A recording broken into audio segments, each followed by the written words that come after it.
من أكل 7 تمرات من أي تمر تصبح، يعني أصبح على الريق، كل 7 تمرات، فإنه لا يضره سحر ولا مس ذلك اليوم كله. يعني لا سم ولا سحر ولا مس يصيبك إذا تصبحت ب7 تمرات. هذه أسباب يفعلها المؤمن.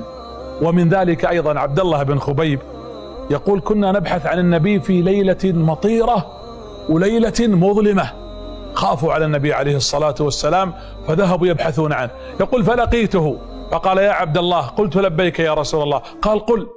يقول: وما قلت شيء. قال: يا عبد الله. قلت: لبيك. قال: قل. يقول: وما قلت شيء.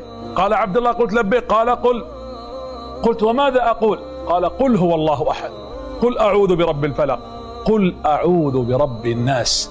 إذا قلت قل هو الله أحد، قل أعوذ برب الفلق، قل أعوذ برب